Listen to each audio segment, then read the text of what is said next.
Economic development director for the city.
Thank goodness Washington.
Oh, I thought it was 30.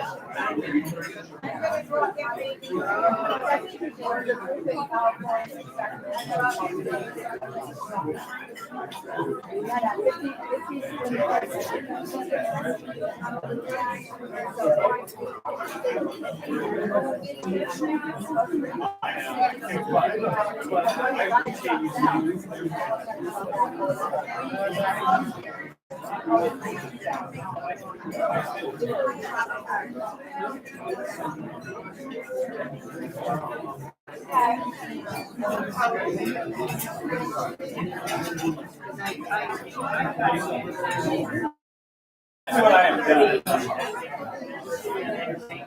you.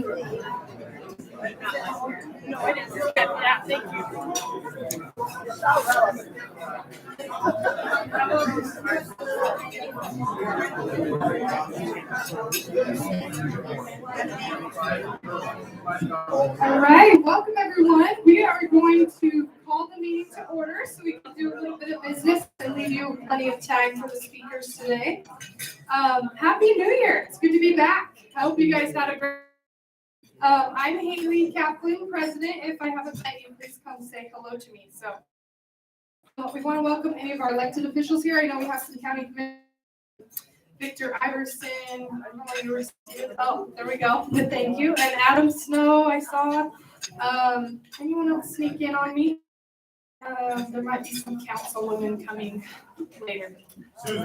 Susan, thank you. I'm like, I know I saw someone else. Susan, who is our clerk auditor. So thank you. We always have a lot of support from our county officials. We appreciate it.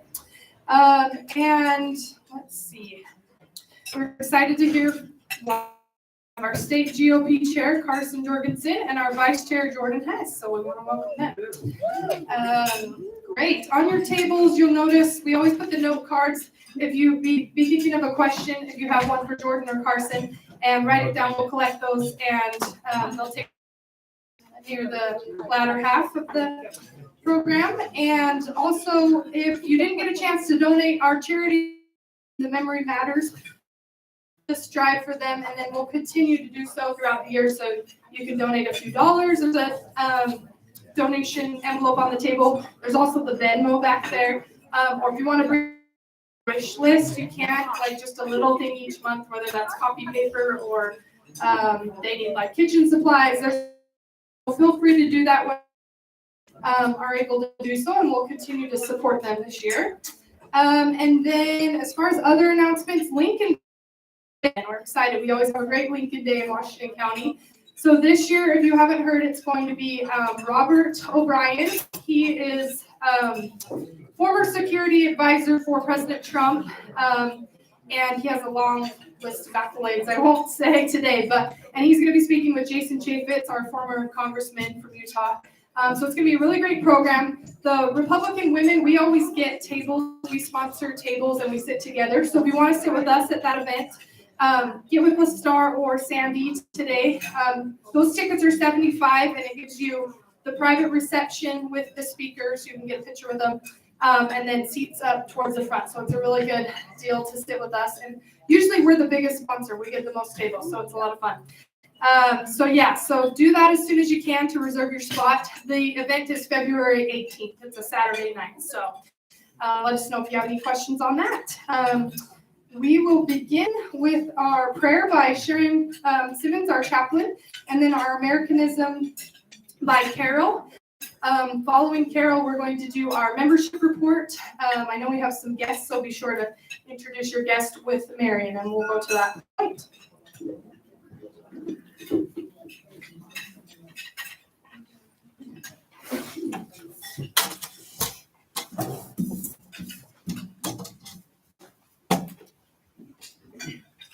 Let us pray.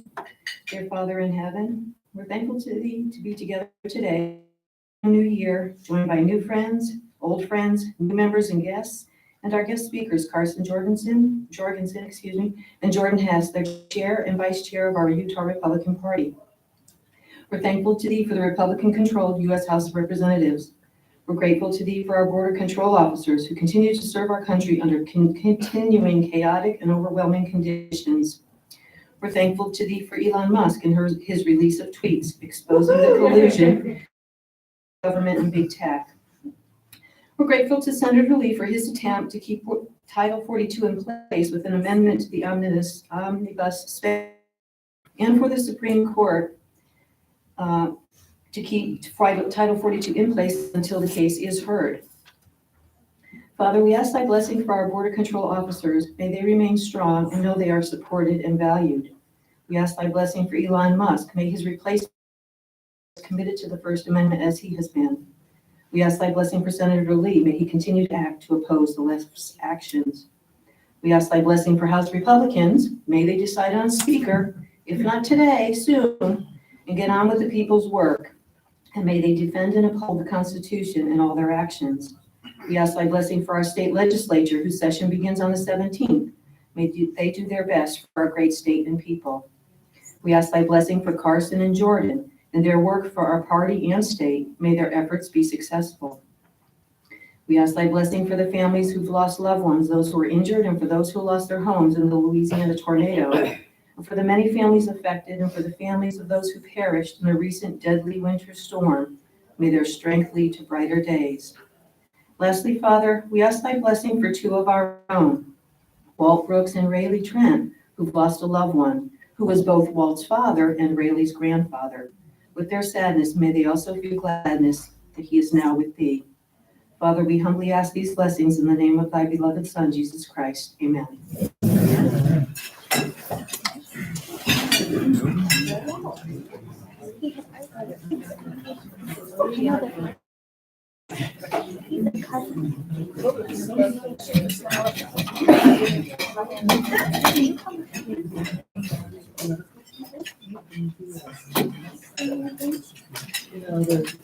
Well, I thought we would do something fun today and learn about something maybe some of you know about, but maybe others don't. The United States Marine Band was officially established by an act of Congress in 1798. New Year's Day, 1801, the United States Marine Band made its debut for President John Adams. In March of 1801, the band performed for the inauguration of Thomas Jefferson and has performed for every presidential inauguration since. The mission of the Marine Band is to provide music which is played by the president for the President of the United States after he gives a speech or participates in a public forum. John Philip Sousa is perhaps the most famous leader of the Marine Band. He is probably best known for his patriotic marching music entitled The Stars and Stripes Forever. When Sousa arrived in the United States, he wrote down the music and the lyrics. He had been on a trip. The Stars and Stripes Forever was performed near Philadelphia on May 14, 1897, and reached success. But it wasn't until 1987, 90 years later, by a special act of Congress, that it became the official national march of the United States. Although the music is widely recognized, the words that Sousa wrote to it, accompany it, are not as well known, but are also very important. These are the words of the chorus.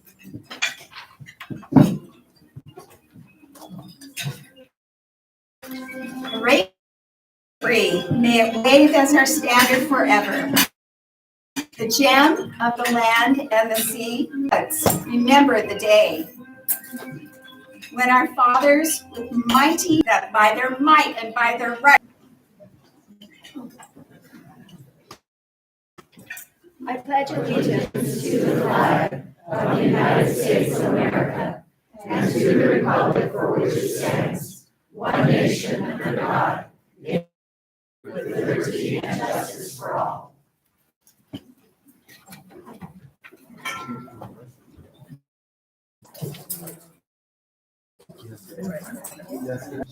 We are excited to have you on, and we're pleased to announce we have 11 brand new members for 2023 that have not been a part of our club before.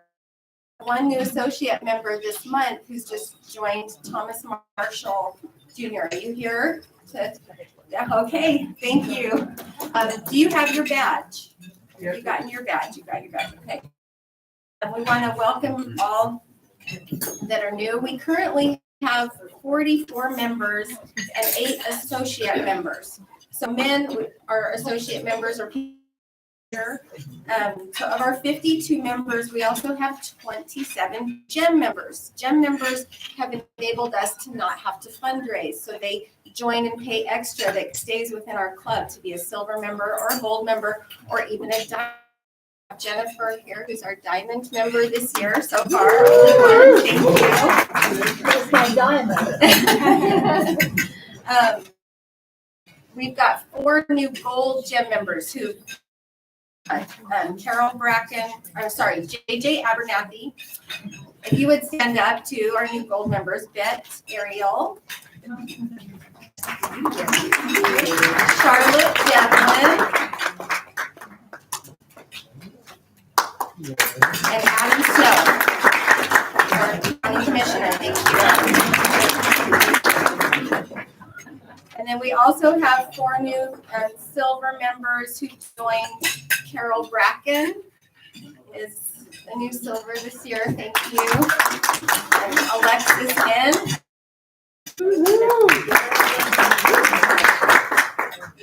And have you guys gotten your badges? We'll bring those around to bring your badges in. Crystal and I also renewed in the silver. So thank you. We had, when we closed out last year in 2022, we had 121 members. So we would love to have you renew and join with us if you haven't renewed and paid your dues yet for this year. Please join us and let's make it the strongest in the state and the biggest. Thank you.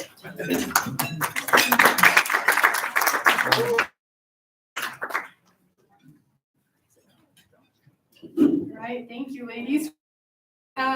Be sure to check out the newsletter too. They put that.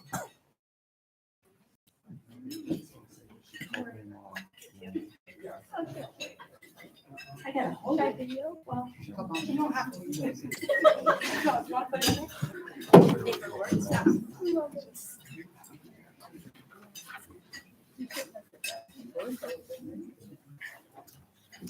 Okay, well, this month ago, there it is. All right, two very interesting speakers today. Let's start with, all right, he's standing over here. Let's start with Jordan Hess, and I say it wrong every time I do. Good looking, and his last name is spelled. Jordan loves Dixie with a passion. He's always game to go anywhere, do anything, or try anything. Now, this is according to his mother, so I think it's gospel. And he will go anywhere. I hear that he's not mechanically minded, but his two dogs, Lincoln and London, don't care because foot with them taking a walk or a hike anyway. He from Mexican to sushi. He drank goat's milk, goat's blood while living in Kenya, but that is not his favorite drink.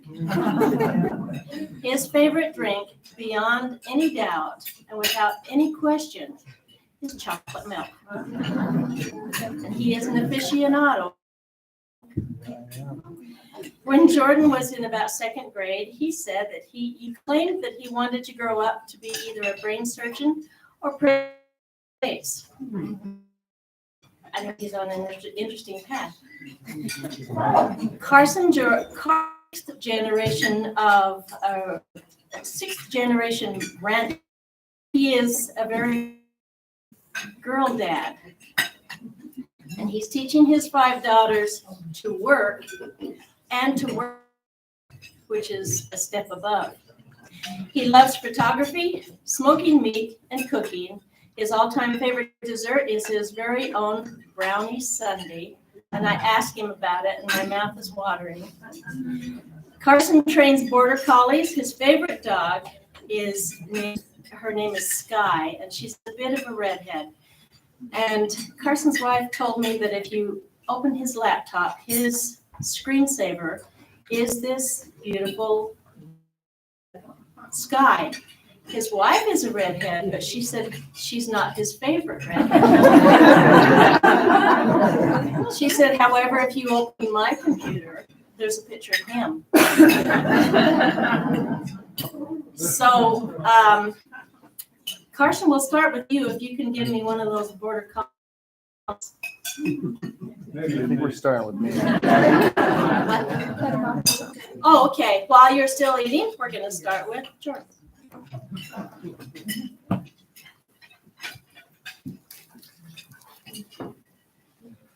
Thank you. She told me she was going to call my mom, and I was a little nervous about that. I can explain the goat blood at a different time, different place. Good afternoon, Washington County. I'm really excited to be here. And that is a time for new beginnings, and I'm really optimistic about this year, 2023. When I worked in the United States Senate, I had an experience one day to be on the Senate floor, and I represented the conservative bloc of senators on the steering committee My job would be to be on the Senate floor and to help others understand what power was and what maneuvers and procedures to get votes. And I would also help them draft their amendments and modify them, etc. And so I was down on the Senate floor a lot. But there is a rule that before you walk out onto the Senate floor, you have to pause because there's these doors and there's glass windows in the doors, and you peek in to see if there's a senator speaking right inside the door. Because they don't want you walking in if they're speaking because they're on TV, they're on camera, and they don't want you to distract them as they're speaking. So I'm in a rush, there's a vote about to occur, and I walk right up to the door and I paused to look through, and I noticed that they're speaking right inside the door. So I decided just to back away, and as I backed away, I stepped back onto Senator Kirsten Gillibrand's and she screamed. She screamed, and then she put her hands like this.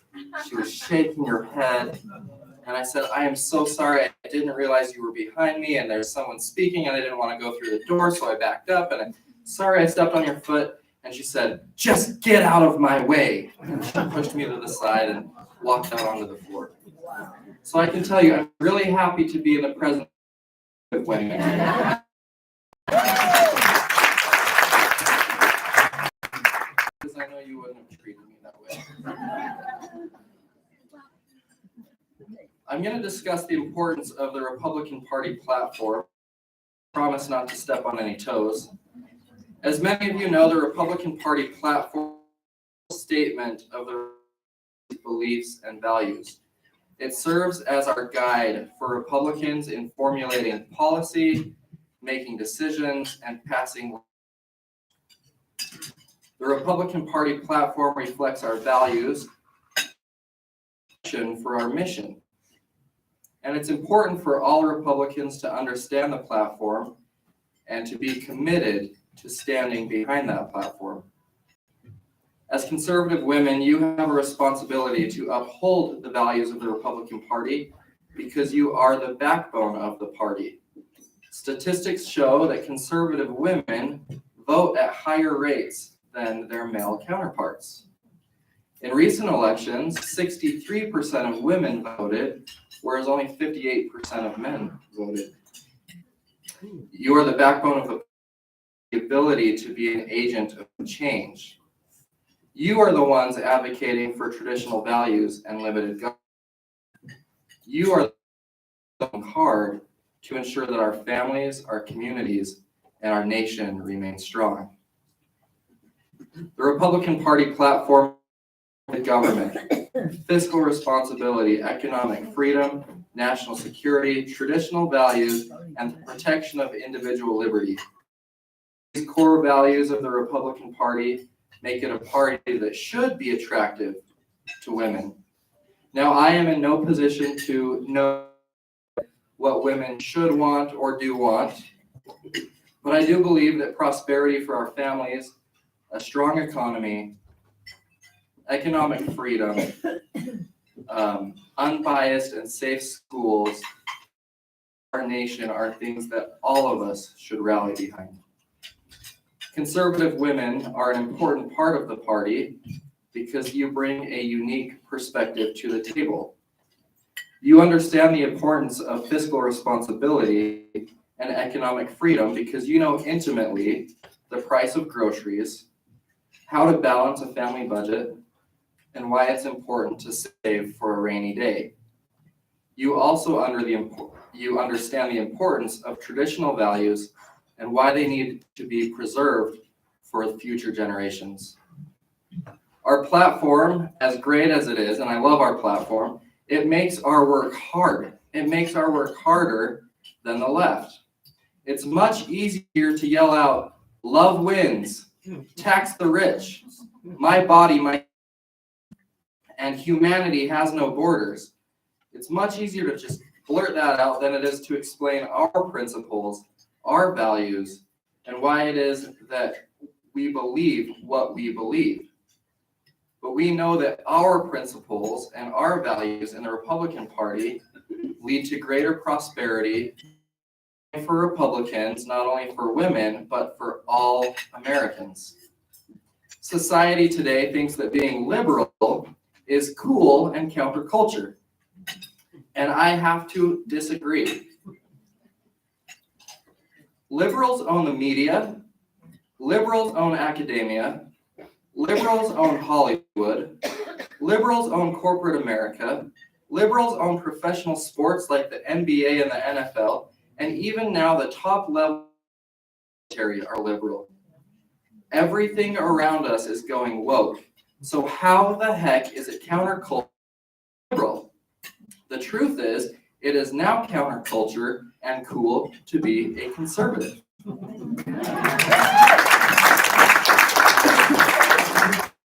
And society labels conservatives as radicals. But there is radical about our platform. I'm going to read and these statements come directly from our party platform and also come from some of the resolutions that our party passed last year. We claim freedom of religion for every citizen and expect the protection of securing to us this unalienable right. We affirm the right to religious expression, including prayer, in both private and public. There is nothing radical about religious freedom. We affirm that parents have the fundamental right and primary responsibility to direct the upbringing of their children and care, discipline, and training in moral values. There is nothing about parental control. We believe all human life is sacred, regardless of age or infirmity. Therefore, we oppose abortion, euthanasia, assisted suicide, and the public funding of any practices. There's nothing radical about it. We believe that all children should have access to quality education. The primary right and responsibility to educate their children. We support their right to choose, public, private. There's nothing radical about providing choice in education, and I'm hopeful and confident that our legislature will soon pass school choice legislation.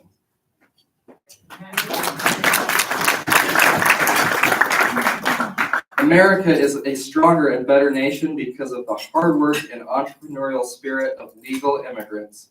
The Republican Party honors them. We believe that control of our border, national security interest, and our national sovereignty depends on those secure borders. There is nothing wrong about border security.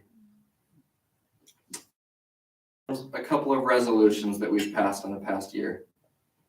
The Utah Republican Party fully supports the banning of surgeries, hormone therapy, and puberty for the purpose of elective gender transitioning on minors. We stand behind all our elected officials in their efforts and irreversible procedures being performed on Utah's children. There is nothing radical about protecting children from sex changes.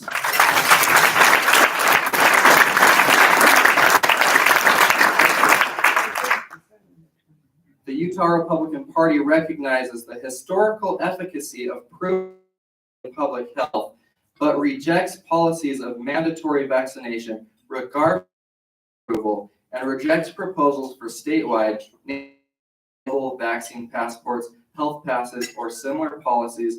There is nothing radical about health freedom.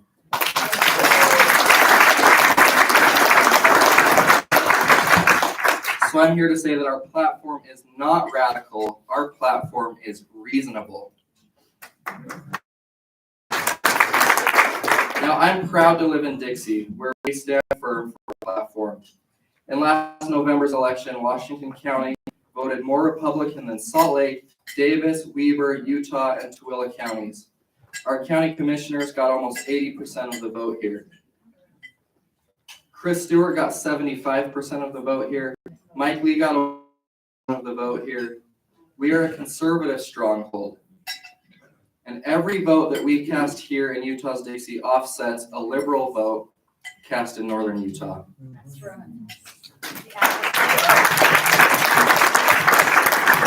We We have a great county party, and I think that Lisa does a great job. We are well-funded, we are organized, we produce, we had a higher than any other county in the state. And Washington County is a firewall against the liberalism that's creeping into northern Utah, and we must remain that way.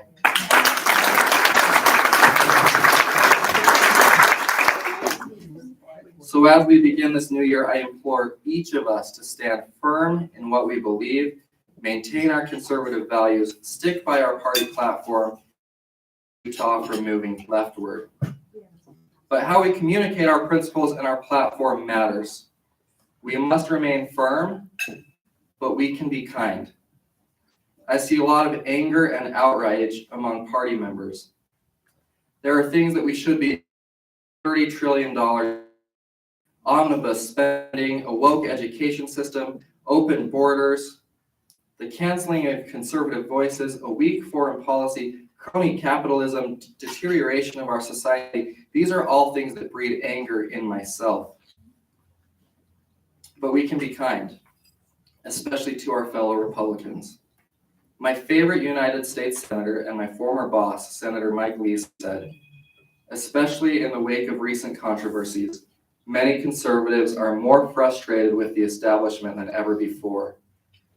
We have every reason to be, but however justified, frustration is not a platform, anger is not an agenda, and outrage as a habit is not even conservative. Instead of outrage, resentment, the party should project a message, and more than a principle of optimism. American conservatism at its core is about gratitude and cooperation and trust, and above all, hope. He continued, it is also about inclusion. Successful political movements are about identifying converts, not heretics. I love that last part. Successful political movements are about identifying converts, not heretics. So let us be the party of optimism. Let us seek out the converts. And our policies, they speak to the heart of what we can. So let us reach out in kindness and bring people into the party. I count everybody in this room as a friend. We may not agree 100% of the time, but I love each and every. We're on the same team. The Republican Party platform is important for all of us to understand and support. You as conservative women can be agents of change, traditional values, and bring unique perspectives to the table. Some of my most favorite conservative voices in Utah are women. My favorite legislators, and I can say this because none of our local ones are in the room, are Candace Perucci, Kara Birkland, and Carrie Ann Lisby. I wish each of you a happy new year. We will work hard this year to keep Utah red. Thank you for all that you do to support the party, to stand for the platform. You volunteer, you advocate, and you really do make a difference in our community. I want to turn it over to our chair, Carson Jorgensen.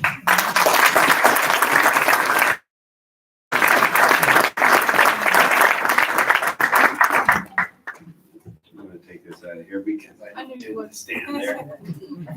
It doesn't matter where I'm at convention, anything. I'm a little bit unorthodox when it comes to dealing with things because first and foremost in my life, I am a farmer and a rancher, and usually I just do what it takes to get things done. Sometimes that makes people mad. Sometimes it's not tradition, but it's how I do things. So bear with me if you don't like it, but that's what I'm gonna do. So we've been trying to get this together for a year, trying to get down here and make this.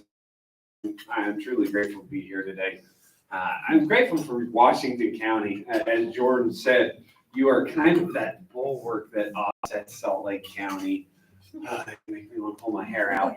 But it is nice to have a bastion of conservative principles here in the southern part of Utah's Dixie because we love this area, and it continues to grow more conservative, and I'm truly grateful for that, and I want you to know how important it is that these votes continue to offset that of that liberal Salt Lake County. Because when you look at Utah, Utah is very much akin to the rest of the country. It is very area of blue, surrounded by an enormous swath of red. And which is why I'm an extreme fan of the Electoral College. It gives us all that. And you understand, you all live here, you understand what it is to control our land, to have a say in one, because it's not just the population, it's also the land mass.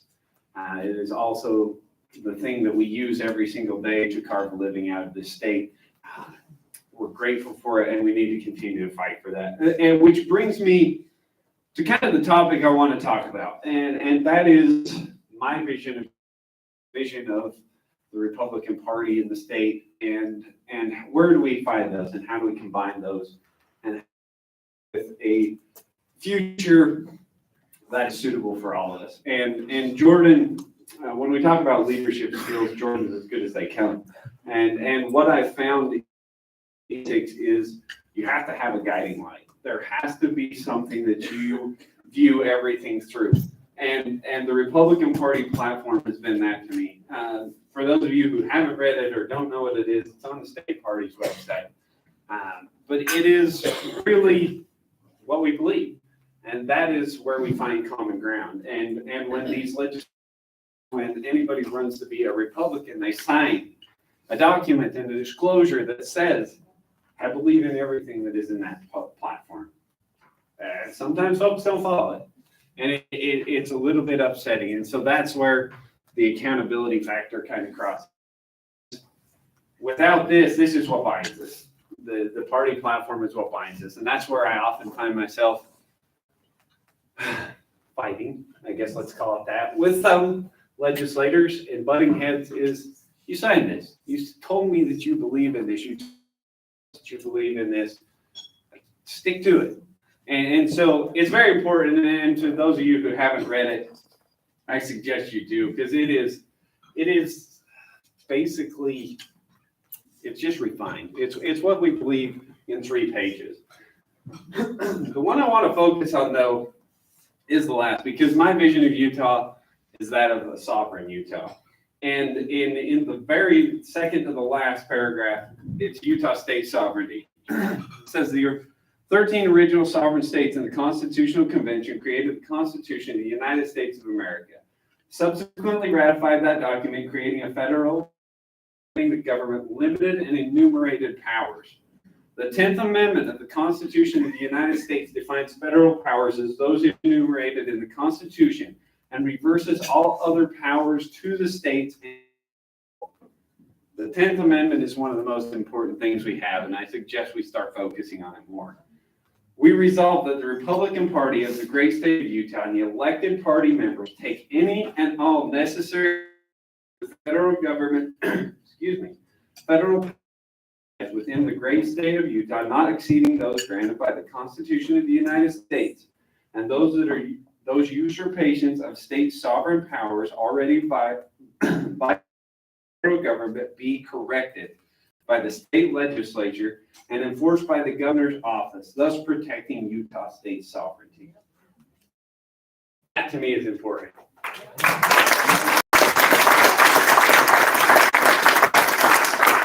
And that really, growing up the way I did, my family, we've been here for 200 odd years.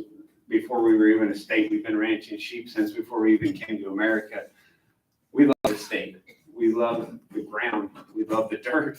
It's all there, and I know you all understand that. But I hesitate to say this out loud, but some days I've almost lost complete faith in we're ever going to revert. And I know a lot of people feel that way, and I don't want to sound like an anarchist or anything like that. What I'm saying is we have to start focusing on Utah, things that we can control. That government which is closest to home is going to be the best for us. And as Reagan said, the federal government is 3,000 miles away telling you that they know more about what's happening in your backyard than you do.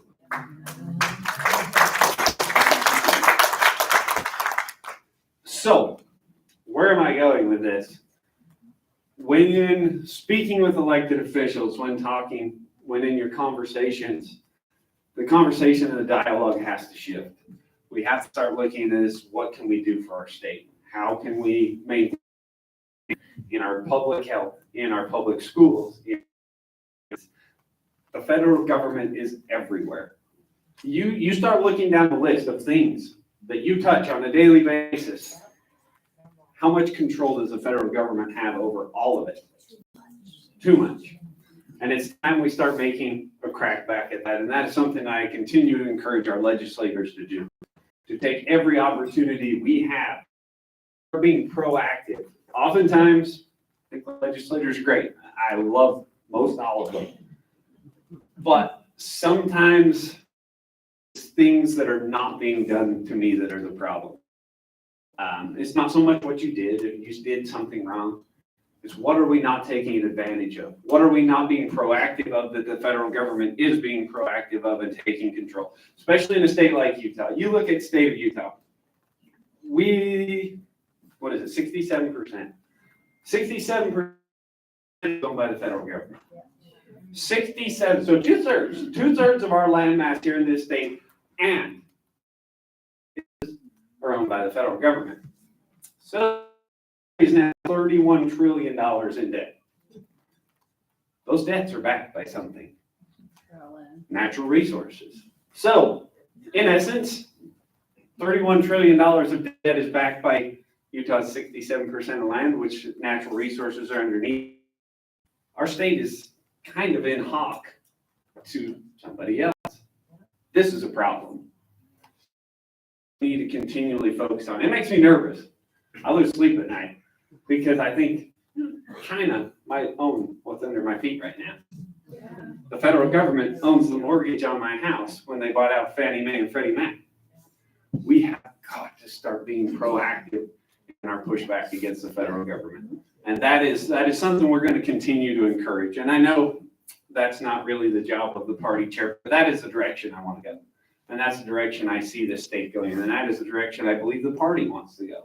And when you talk to Republicans across the state, this is the biggest issue to most of them, is the fact that the federal government is so entrenched in their lives that they can't hardly move without the federal government say so. This ain't freedom.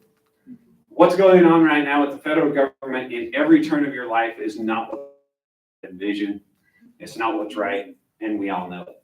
So as the Republican Party of Utah, we are going to continue to fight this. We're going to continue to encourage our legislators to take this stand.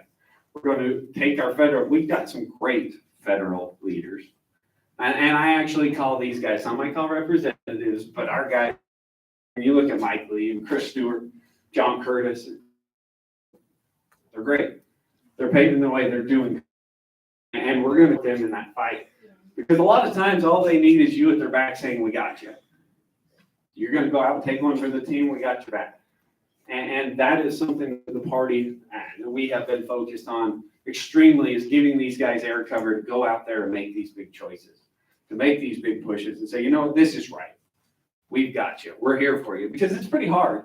It's pretty hard to stick your neck out alone and go out on a limb. But when you got a bunch of people behind you and 900,000 registered Republicans in the state at your back saying, this is what we want, this is what we believe is right for our state, it's a lot easier to make the right decision. And oftentimes we think, oh, we're just going to coerce and force our representatives. Not how this works.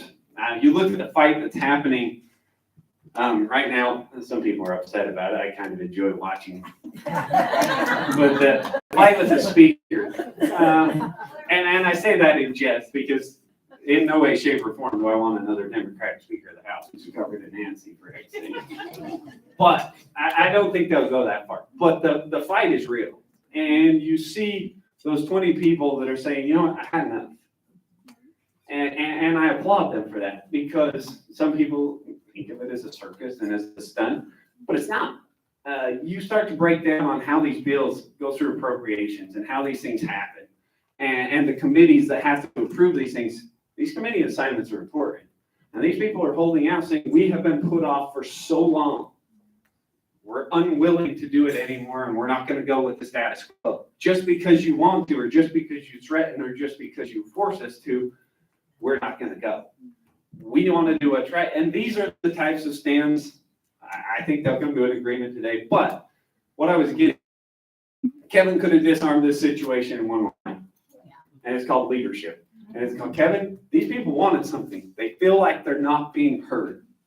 They feel like they're being forced to do something they don't want to do. What do they want? And why are they holding out? Go to them. Ask them. Don't go to them and say, you know what, you're acting like child. I'm going to blast you out on public news and say, you know what, you're just holding out because you want a committee assignment. It's not a way we build bridges. It's not a way we build coalitions. And that's not a way we strengthen the Republican Party. And they can come to some sort of a consensus to deal with this, because I know people's radar. But this is the type of thing at the state level is, you know what, we've had enough. Where are we going to draw the line in the sand? Because if everybody feels like I do, the conservative wing of the party gets pushed to the side. They say, you know what, just concede. You either join us or you're being obstinate, uncivil, or whatever it is, or a racist, or what. We cannot continue to move. And that's why the platform is so important. I was on a call tonight. They're electing a new, and I'll go into this in a minute, but they're electing a new national chairman. Ron McDaniel's the current chair. Mike Lindell and Hermie also joined in that race. The election will be held at the end of this month. 3 of the members from each state, the state party chair, myself, Bruce Huff, and Anne-Marie Lamparopoulos, get to vote in that race to select a new national committee chair.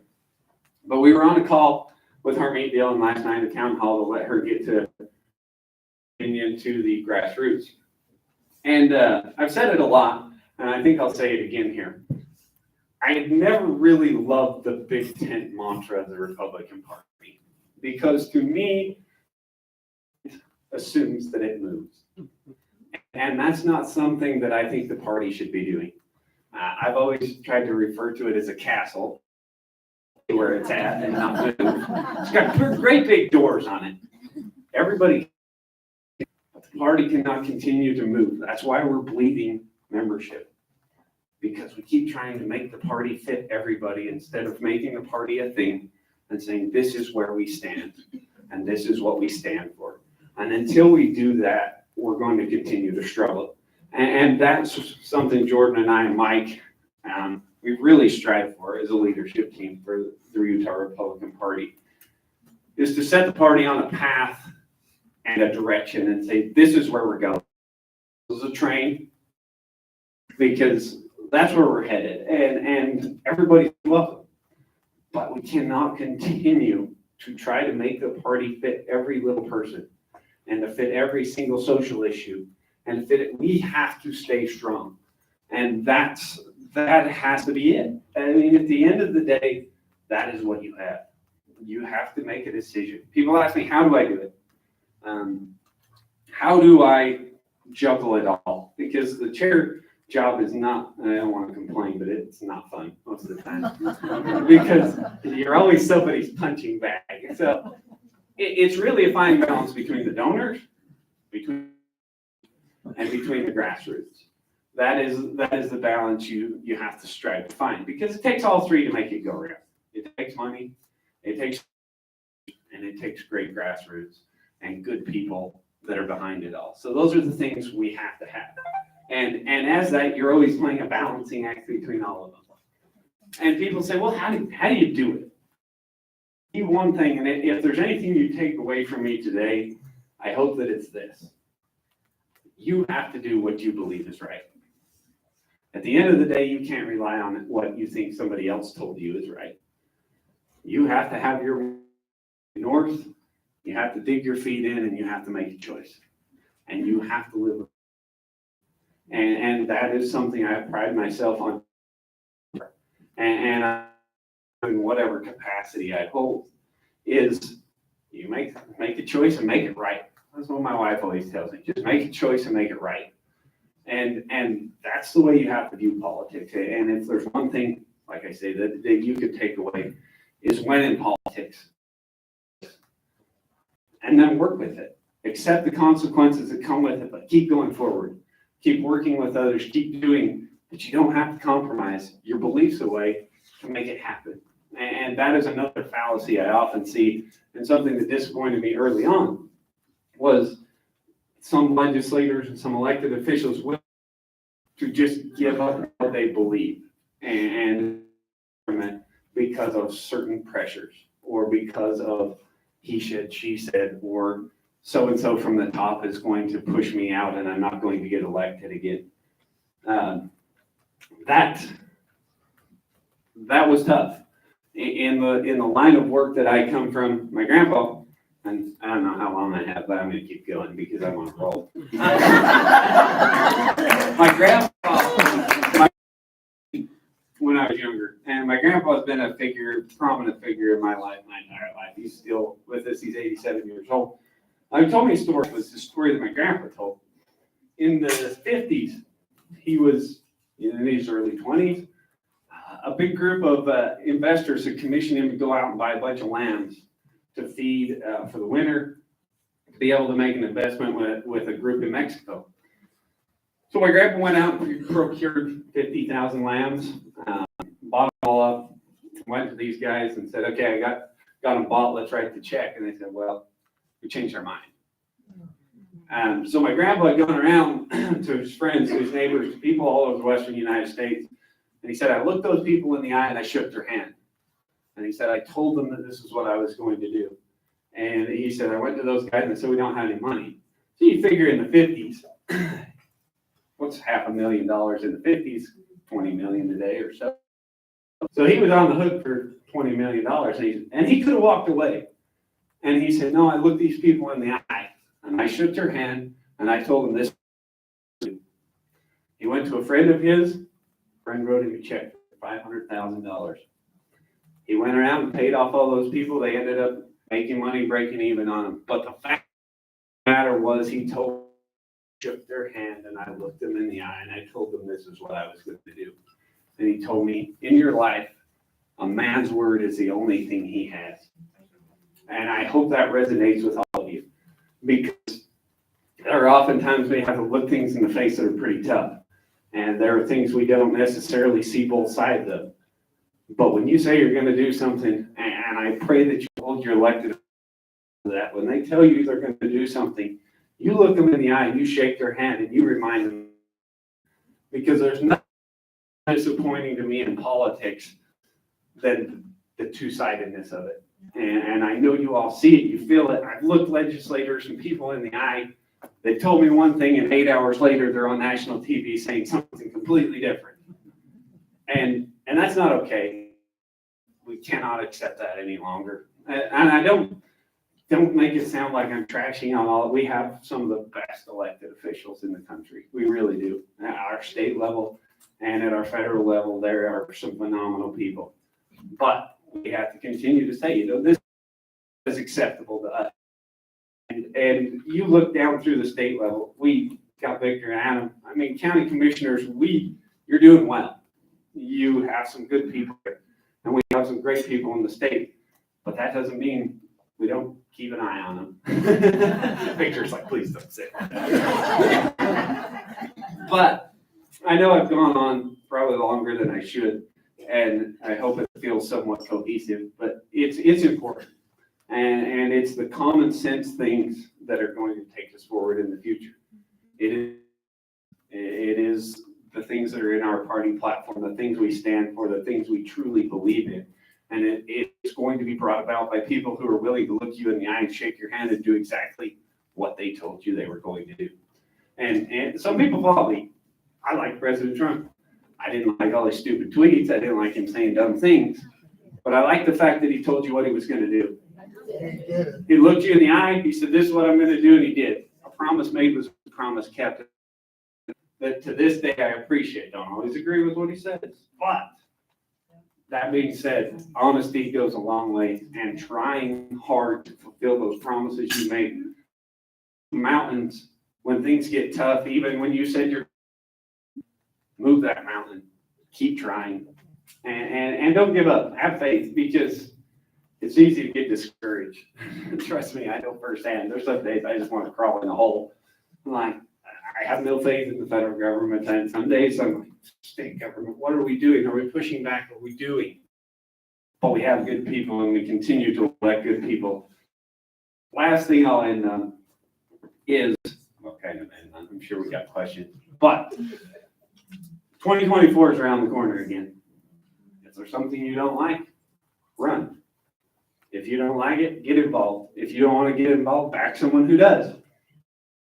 Things you don't like, get involved. That's all I can say. I see so many people come to me and complain and say, I don't like so-and-so, or the so-and-so. Well, are you gonna run against? No. Are you gonna support? Well, no, I don't have time for that. If you're gonna whine about it, you gotta do something about it. So like I say, if there's somebody you support or something you wanna see, find a candidate. Get behind them. It might take more than just saying, I support you, or you've got my vote. It may take money. It may take volunteer time. It may take more than you want to give. That's the cost, because there are people willing to sacrifice it, but they don't want to go it alone. On the front of my binder, I don't even know why I bring it. I never open it. It's a saying from Robert Frost, and it says, freedom lies in being bold. The future is here. We always say, tomorrow we're going to do something. Freedom. The future is somewhat a scary place. It's time to be brave. It's time to be bold. And it's time to look forward with faith, because I think we're all on the same team. And we all have the same goal. And we continue to work toward that goal by forming groups like this, by supporting people we like, by getting behind them, helping them, picking them up. I mean, being an elected official is not a fun thing. You're everybody's punch. Sometimes Victor could use a slap on the butt and say, good job, Victor. He knows what I'm talking about too. But thank you all for being here. Thank you all for doing what you're doing. Washington County, you are phenomenal. You give me hope for the future of Utah. And Salt Lake County, put it like that. But yeah, thanks for being here. I think we have questions. I don't know how you want to go about that. Yeah, if you want to go ahead and join him up there, you guys can decide, I guess, who gets to answer. All right. All right.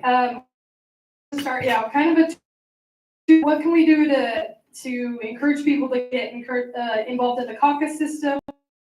So what is the party doing, state party doing at reaching out to non-GOP voters? I'll take the second. You take the first half. I'll take the second half. I live in a neighborhood that is newer, and most of my neighbors are not from, and many of them are not even from Utah. And so what we can do is talk to our new neighbors and explain to them what the caucus system is, when the meetings are held, why we hold them, because if they're coming in from, they're going to have no way to run our elections here. And so my suggestion is to seek out those not familiar with the caucus system and explain to them what that is and how they can attend and get them. What was the second part again? Is the state party reaching out to other like non-GOP voters or unaffiliated or things like that? So our main portion of outreach has been a lot what I talked about, defining what the party is and voicing that to those around. Has been, in this state, is somewhat difficult, and that's why I have to keep coming back to the platform, because we have two senators whose ideologies are very much different. Right there. But they're very much different. But at the end of the day, we have to go back to the platform and say who's following the Republican Party platform, who's being pro-life, who is supporting limited government, who is supporting not overspending $1.7 trillion omnibus spending. So that's why it's so important. So that is how we've defined it, and that's how we continue to reach out to others and say, this is where the party is. Come join us. Perfect. And then along with the state. He's got more. Oh, go ahead. How many of you are aware of Carlos Moreno that lives in Salt Lake County? Anybody? He escaped Venezuela, and he is very conservative, and he has started an outreach program to Latino voters in Salt Lake County. And he's doing an amazing job. They do events and they get people there and they explain conservatism and why it is that our party platform resonates with. And he's doing a phenomenal job. So we do have people in our party that are doing that hard work of reaching new voters and bringing them into the party. Great, thank you. Along with what you guys do with the state, it's about donation. Small donations make a difference. People are concerned about giving their money to the national where they're spending it not so well. So do we have control over that? Yes and no. So national level, no, we don't touch a bit of it. If you donate, this is a common misconception. Everybody thinks that they donate to the Republican National Committee, that Utah is factually untrue. We don't see a penny of it. And so that makes it a little, want to donate to the party, donate directly to the state party, utgov.org. Small donations make a huge difference. They really do. They help us, especially when they're recurring type stuff. We focus a lot on that, making it so it's like a $10 a month deal or a $5 a month deal. But you get enough of those and they make a difference. Oftentimes they don't pan out. Oh, I wish they would, and the party would be easily funded if even a third of the Republicans in the state donated $1 a month. We would be more funded than we would ever know to do it. But it just never pans out that way. And so we do rely on some big donors. We have done, I'm here to tell you, we have done less or more with less money than anybody in the history of the party, I'm pretty sure. Because there's just been an unusual rift. I mean, you look at it like this, I'll go to a donor and they'll say, well, I don't want to donate to the party because Mitt Romney might get my money. And then somebody will come and say, I don't want to donate to the party because Mike Lee might get my money. That is where it becomes factionally divided and makes it extremely difficult. Yeah, small dollars are huge. Like you said, if every just $1 a month, we would never have to fundraise again. We have done things like Carson said, we've done more with less. We just canceled our lease agreement. We had a really nice office building right downtown across from the Salt Lake Temple, but it was costing us like 10 grand a month. Like, why do we need that, right? So we canceled that lease agreement, got out of that because we don't need that. And we are operating in the black. So I am happy to say that as party, and I have to tell you, I'm the oldest member of the party leadership team. We're a young team. We're all millennials.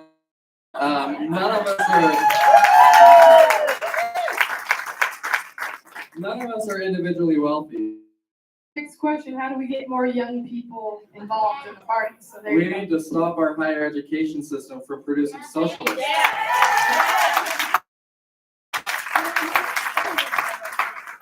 And it's not just the University of Utah, it's an institution in the state. And so there are, I think, actually, if I don't know if I'm supposed to say this, but this is an issue that our newly elected representative, Joseph Elison, is focusing on, is the money flowing through to the higher education system and what is being done with that money. So he's looking into that. I'm really happy to hear that. But, also, like I said in my speech, they think it's like counterculture. Everyone's on their side, so it's not counterculture like conservatives. And the way, like I said, we have to communicate our principles in a way that resonates with them, with the younger generation. But there actually was an uptick in the midterms of the newest voters. The first time we did vote a little more conservative than they have in the past. So maybe they themselves are getting sick of all of the control that they're experiencing. And just to add on to what he said, I think it continues to come back to what I said earlier, is we have to continue to define the party we are and what we stand for. That is it. But oftentimes it takes somebody, I'm gonna tell a quick story here. John Curtis. I tell you what, I'm gonna be completely forthright. I didn't like John to start with. I really didn't. I thought he was a rhino or not a. But after I got to know him, and I think the best thing to talk about is his climate change platform. Do I believe in, I actually spoke at his climate change summit here not too long ago, which is kind of ironic. The opening line from my mouth was, I do not believe that man-made climate change is an existential threat to people. This is in an auditorium there, and I think they all looked at me, I was like, but I said, but that doesn't mean the conversation isn't happening. And this is where we sometimes fall off the wagon, is we stick our head in the sand and say, I don't believe in that, so I'm not even gonna talk about it, I'm not gonna engage. We get shellacked because they're having these conversations without anybody with a lick of common sense in their head at the table talking about something they know nothing about. And so sometimes we have to take a step back and say, and this is why I say this, I have become John Curtis. We've sat down, we've hashed out a lot of things. We don't always agree, but I think he's on the right side of things. But when you talk about kids believe in it, these young kids coming out of school, they believe in it. And so this is the perfect example of that, is we have to meet them on their terms and have discussions about it. Use agriculture as mainly because it's all I know, but beyond that, I mean, you look at our forest health, you look at agriculture, you want to talk about carbon and everything else that comes along with climate change. Time and time again, it has been proven that the best way to sequester carbon out of the atmosphere is by grazing livestock. You want to have your climate change discussion? Let's have the climate change discussion, but we're going to have it on our terms. And this is how we will continue to affect this younger generation. We'll continue to draw them by the party, not by ignoring the issues that are important to them just because we think they're dumb. I think the climate change thing, I think it's pretty dumb. I think it's just a way for people to make a lot of money off of green energy. But you can't tell them that. So you say, let's sequester carbon. Let's do it by grazing livestock. But in the meantime, we're going to continue logging forests and make forest health a priority. Let's talk about the watersheds now. We're going to make watersheds a priority because we're going to clear these out, make it so we have healthy watersheds again. Those are things people will resonate instead of saying, you know what, I don't believe in this. We're not going to have the discussion. Yeah.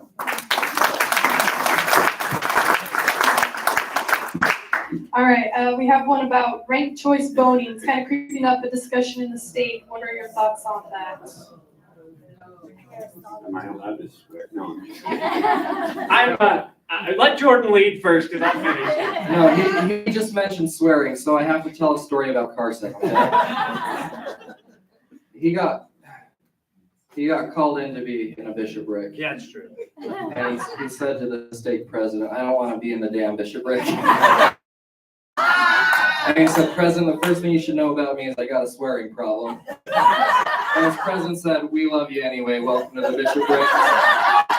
Funniest part about it, the stake president's one who taught me to swear because it's my dad. Told me as a kid, you can swear as long as you're around livestock. So I think if we're in politics, there's still livestock somewhere. Ranked choice voting, I'm not a fan. Let me tell you why. There's a couple reasons why. It is the quickest way to water down a vote and to elect the most moderate candidate from the center. That has been, I mean, you look at Salt Lake County, Sandy City, prime example. I think they had 7 Republicans in the race and 2 Democrats, and the Democrat ended up winning. Like, one of the least popular people on the ballot ended up winning that election just because they split the other ballots so far without time in between rounds. I'm okay with multiple round voting, don't get me wrong. But that gives people time to sit, think, reevaluate their choices in the middle of it. I have fought ranked choice voting very, very hard. I should probably tell this story, but they reached out to me and wanted the party support for ranked choice voting to push it in the last legislative session. And I said, not only no, but hell no. And they're like, well, why? I said, because you'll say that it starts with the presidential primary. You say, oh, it's only for the presidential primary, or it's only for municipalities. And then guess what? It's not. It's not. It creeps out and you say, well, look, it works in municipalities. It works in the presidential primaries. Let's run it statewide. Once you let the cat out of the bag, the cat's out of the bag. So that's why I continue to fight against ranked choice voting. Within party functions, I mean, if we're just using it at convention and stuff and you've got a lot of strong Republicans, not a bad deal. I mean, it's fine. It's not my first choice, but go to any bipartisan races, it is the quickest way to elect the most moderate person out of the center. That's the reason we have a Democrat in Congress representing Alaska, because of ranked choice voting. It's a conservative state. There's no way that a Democrat should be representing Alaska. Okay, we're getting close on time, so maybe a couple more. Give us your thoughts on how we can do a better job of vetting Republicans that do follow the Republican platform. Like, what advice do you, I'm not phrasing that well, but what advice do you give people on vetting, how they can better vet candidates, what questions should they be asking? So we, as you mentioned, with the Republican platform, we can stay unified around that. I just gotta say, I've never lived anywhere like Washington County in the way that you all vet your candidates. It's brutal down here. Which is so funny, because when I lived in DC, I walked in on the primary day, election day, and I asked for my ballot. They automatically handed me a Democrat. And I said, I'm actually a Republican. And they said, you're the only Republican in this precinct. And then I looked at my ballot and there were ballots, so I didn't even get to vote.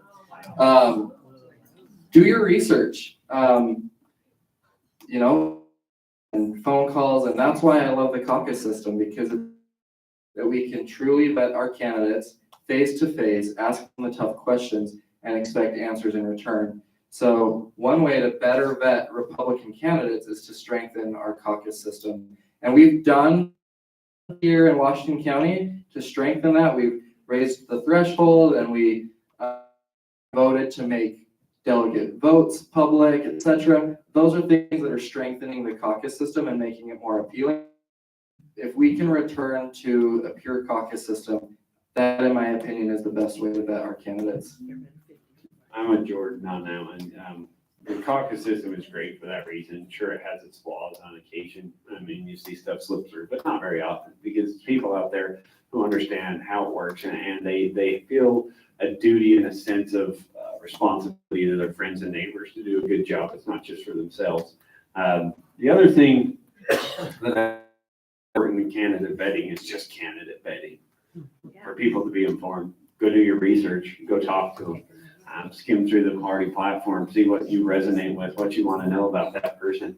Funny story, full of stories today. I ran against Chris Stewart in 2018.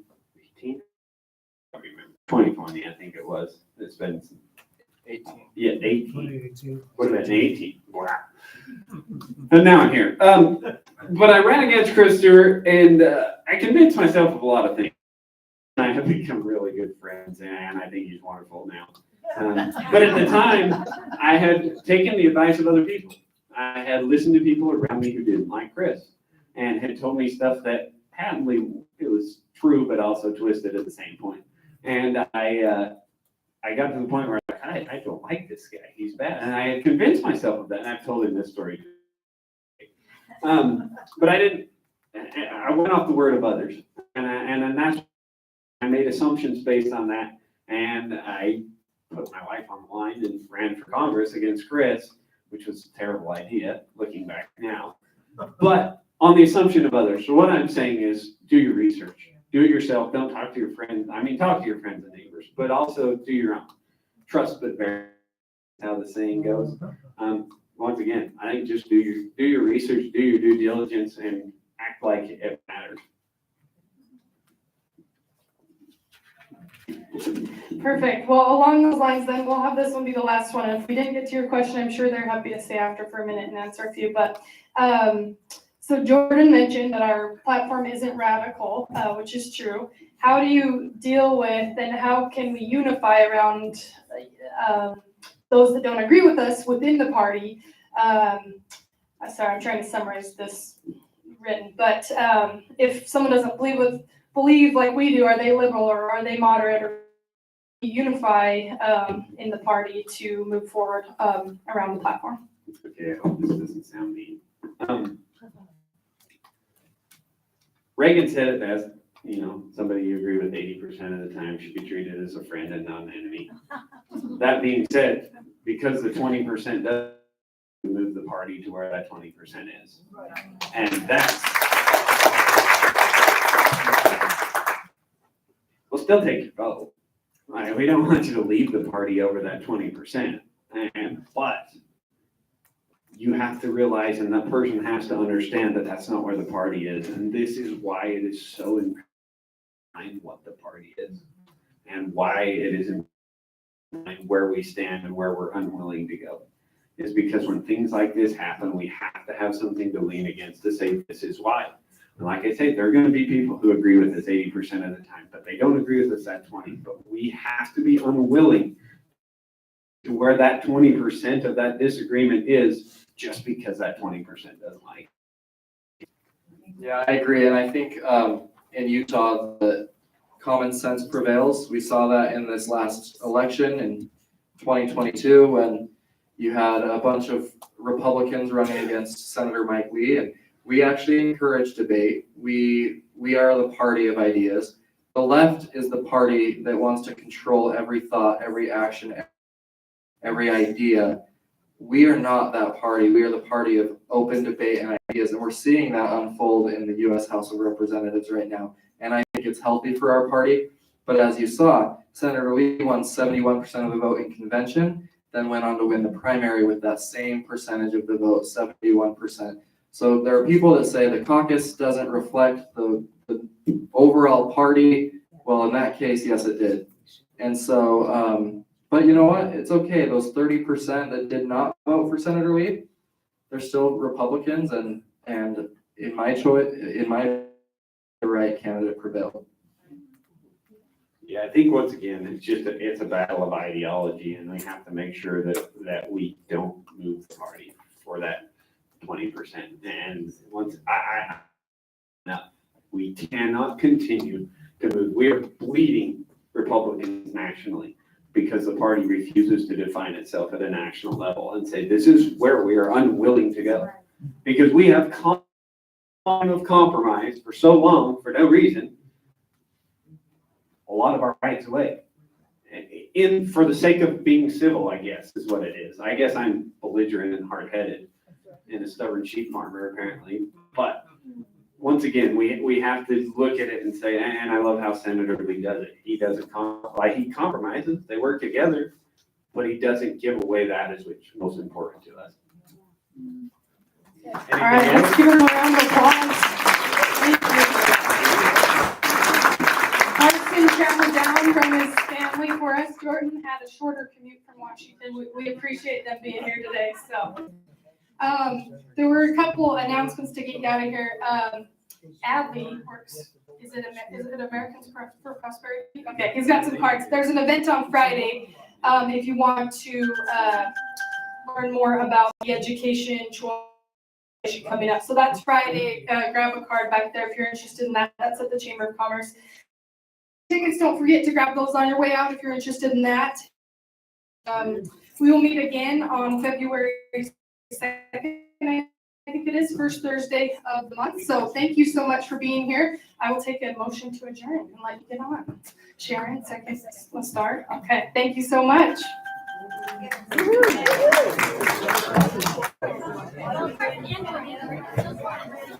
I was doing research.